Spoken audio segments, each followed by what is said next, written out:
ایک نوجوان باپ کی شکایت لے کے حاضر ہوتا ہے، عرض کرتا ہے یا رسول اللہ میرا باپ مجھ پر بڑا ظالم ہے.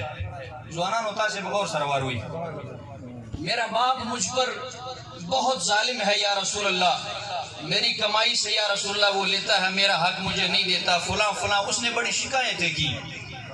لجپال نبی نے صحابہ سے فرمایا کہ اس کے والد کو میری بارگاہ میں حاضر کریں، اس کو یہ پیغام دیں، اطلاع دیں کہ رسول اللہ بلا رہے ہیں.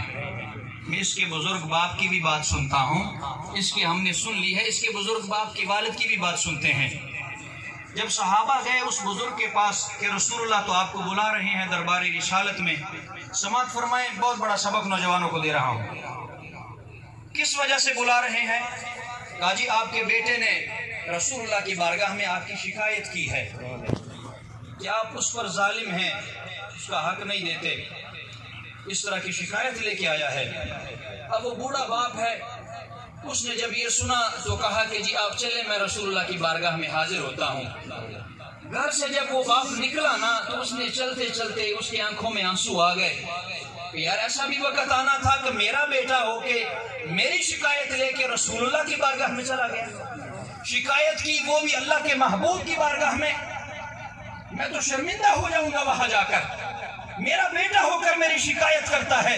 رستے میں چلتے چلتے اس نے دل ہی دل میں کچھ افسوس کے اشعار اپنے بیٹے کے لیے پڑھے. اس نے خود بنائے وہ شعر. چلتے چلتے اس نے دل ہی دل میں کچھ اشعار پڑھے. وہ اشعار جب اس نے چلتے چلتے اپنے دل ہی دل میں پڑھے، رسول اللہ کی بارگاہ میں پہنچنے سے پہلے اللہ تعالیٰ نے جبریل کو محبوب کی بارگاہ میں بھیجا اور حکم دیا کہ میرے محبوب سے جا کے کہیں کہ جب وہ بزرگ اس کا بوڑھا باپ آ جائے تو محبوب سونے پہلے اس نوجوان کی بات کو نہیں سننا، پہلے اس بزرگ کی باتوں کو سننا ہے کہ وہ کیا کہتا ہے. وہ بڑا غمگین ہو کے آ رہا ہے آپ کی بارگاہ میں. وہ اتنا غمگین ہے کہ رستے میں چلتے ہوئے وہ رستے میں اپنے دل ہی دل میں افسردہ اشعار پڑھ رہا ہے. جنا امید شیرون یا لسان سر بزوئی پوری دسی وقت عمرہ تو سے دماغ شکایت رسول اللہ بارگاہ تا دماغ زوئی رسول ایدا نو پزړه کې داسې د غم شعرونه یایي د زوی لپاره د ناامیدي شعرونه په زړه کې په خوله نه سوکه سوکه یې ځان سره یایي را روان ده. اللہ تعالیٰ نے پتہ کیا فرمایا؟ فرمایا محبوب سونے جب وہ بزرگ آ جائے نا آپ کی بارگاہ میں تو وہ رستے میں آتے ہوئے اپنے دل ہی دل میں آہستہ آہستہ کچھ شعر پڑھ رہا ہے اپنے بیٹے کے لیے. نا امیدی کے شعر ہیں، افسردگی کے شعر ہیں، بچے پر افسوس کر رہا ہے کہ واہ پتر میری شکایت لگا دی رسول اللہ کو. بس وہ جب آپ کے پاس آ جائے تو محبوب سونے وہ شعر اس سے ضرور سننے، آپ نے وہ شعر ضرور سننے کہ وہ کہتا کیا ہے. سماعت فرمائیں. وہ بزرگ آ گیا، رسول اللہ کے قدموں میں حاضر ہوا. رسول اللہ کے پاس جب حاضر ہوتا ہے امام الانبیاء نے پتہ کیا فرمایا؟ فرمایا بابا جی راستے میں جب آپ آ رہے تھے تو آپ نے اپنے ساتھ دل ہی دل میں کچھ شعر پڑھے تھے. آپ نے شعر پڑھے اپنے دل ہی دل میں. اس بزرگ سے کہا رسول اللہ نے آپ نے دل ہی دل میں کچھ شعر پڑھے، وہ شعر مجھے سنائیں. وہ عرض کرتا ہے واہ یا رسول اللہ میں قربان ہو جاؤں آپ پر، یا رسول اللہ مجھ سے وہ شعر کسی نے نہیں سنے، میں اپنے دل ہی دل میں آہستہ پڑھ رہا تھا. آپ کی شان پر قربان ہو جاؤں، آپ کی عظمت پر قربان ہو جاؤں.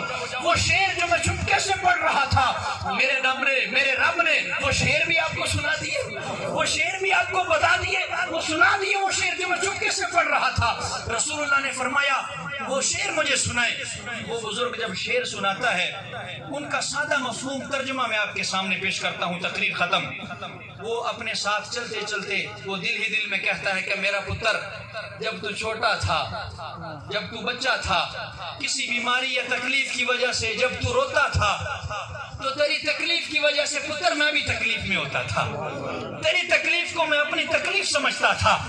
پتر جب رات کو تجھے نیند نہیں آیا کرتی تھی تو بیٹا میں بھی رات کو تیرے ساتھ جاگا کرتا تھا، میں بھی نہیں سوتا تھا. پتر میں نے اپنے منہ کا جو نوالا ہے، جو لقمہ ہے، جب تو میرے پاس ہوتا تھا میں بھوک برداشت کر کے وہ لقمہ تیرے منہ میں ڈال دیتا تھا. بیٹا میں نے بڑے ناز اور نخرے سے تجھے پالا ہے. میں نے تو بڑی امیدیں لگا رکھی تھی کہ میرا بیٹا بڑا ہوگا، جوان ہوگا، میری دیکھ بھال کرے گا، میرے ساتھ پیار محبت والا معاملہ کرے گا، محبت سے پیش آئے گا. اور پتر تجھ پر افسوس ہے، تو نے میری شکایت رسول اللہ کو لگا دی ہے.